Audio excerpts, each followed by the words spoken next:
Number 8. Silver Quill on mortality. For a guy who constantly jokes about death, it was actually quite refreshing when he took a moment to take the matter rather seriously. Or rather how we fans react to fanfictions about one of the main cast in MLP dying off one day. If not in the show, then within the world. Whether it had been Spike and Celestia watching Twilight die before she became a princess, or watching Twilight as her friends die one by one as she ascended into royalty. Come to think about it, after watching this moment again, MLP has quite the unique background for dealing with stories about mortality and immortality, and seeing the effects it can have on both parties.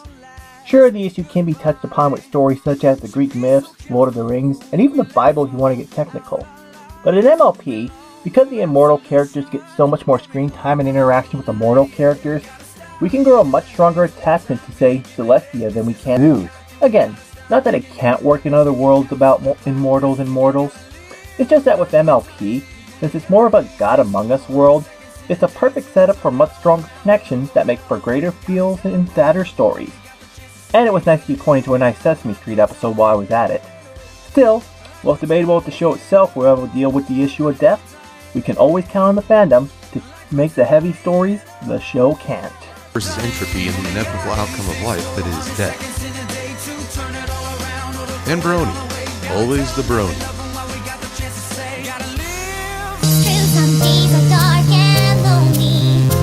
Number 7.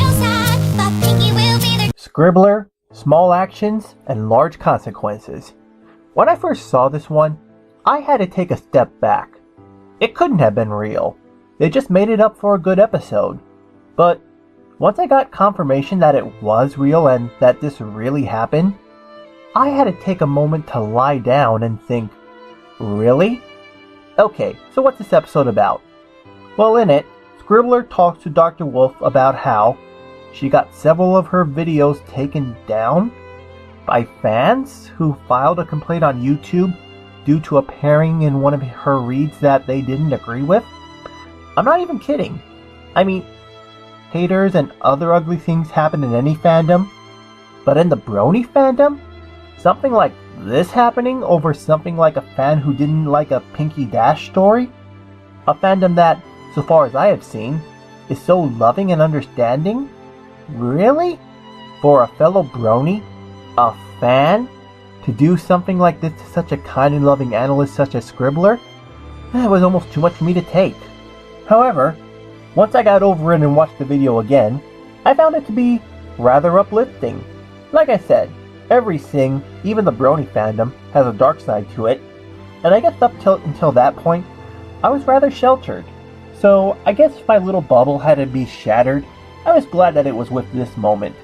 And especially as an autistic person, I've actually learned the hard way that what I say really can have strong impacts on people.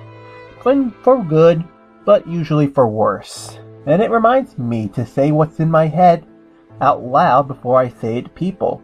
And thanks to the advice Dr. Wolf gives here, it's enough to keep anyone moving forward, even in the darkest of times. While lightening the mood with a little Star Trek reference. But I hope that even in your moments of despair, wondering about whether your efforts really are worthwhile, you can remember how much good you have spread. Because when compared to the select few who may be offended for whatever their reasons, the needs of the many outweigh the needs of the few. It's quite the emotional episode that everyone should watch. If nothing more than to remind us that even the smallest of actions can have the largest of consequences. Also, I give this episode bonus points for Scribbler keeping it PG. And recently when some person, yes, we'll go with that word. Number 6. Pink Mist and Pinkie Pie. If anyone was thinking about asking me advice on making a top 10 list, the best advice I can give is don't do anything that is currently running. Or, if you do, try to get it out as fast as you can. Otherwise, you might run into something that has to take your list that just came out before the list. Read your lines, and as this episode shows, that's exactly what happened. In it, we get some of the most animated animation in the show, a very good talk about Pinkie Pie, as well as some very clever, funny moments. Actually, this spot was also going to go to a funny moment about Pinkie Pie, and that was Mage. And if I was doing a top 20 or 12, her moment would definitely be in here. It was cleverly executed with her foreshadowing in her collab with Silver Quill, and it just cracks me up every time I watch it, as well as having some deep thought in the end. With that said, Pink Mist's moment does offer a little more. With Mage, while it did have good points, I felt it was more comedic rather than anything else. And even if it was serious, I don't think anything Dr. Wolf said would have swayed her mind. In Pink Mist's moment, though, we get a much more open talk about Pinkie Pie and her portrayal, both good and bad, in the show. That only strengthens my resolve of her being my favorite pony. Although, while I do see more of my positive aspects in, say, Applejack, I find more of my flaws with Pinkie Pie, which is why, for my character analysis, I will be saving Pinkie Pie for last, because I want to practice more and bring my A game for that episode, because I have a lot to talk about her. And as for this episode and moment, while the animation and subject matter and the way they talked about it was great, I think the part that sealed the deal to make me rewrite this entire list just to get this episode on here was when Dr. Wolf had this to say at the 7-minute mark. Would you believe that I've had trouble with that flaw in my life? Talking to people in such a way that, in my mind, I'm actually engaging in a normal conversation, yet everyone else saw it as me being intentionally offensive or hurtful? I've had many moments where others have had to take me aside and tell me that I'm doing or saying something that others don't like. And I thought it was only an autistic thing. Guess even great people like Dr. Wolf can have flaws as well. Which, much like the characters in MLP, actually makes me respect the guy more. This, and Mage's moment as well, are wonderful episodes to watch when you have doubts in considering Pinkie Pie as best pony.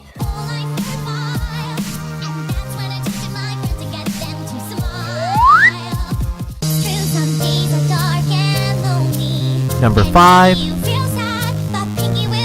NEY and Fallout Equestria. I won't talk too long about this one, since it would involve major spoilers from the story Fallout Equestria, and if you're afraid of even minor spoilers, you might just want to skip ahead to the next part. Though, to sum up things here, after reading Fallout Equestria and some of its side stories, I was feeling just like NEY was, and with how the story can apply to real life. This is definitely something that is worth the time to read Fallout Equestria, just to see this moment. That makes life interesting. Nevertheless, I have to admit I am kind of worried that Project Horizon is going to have a similar, I guess the appropriate term is in fact, traumatizing effect on me.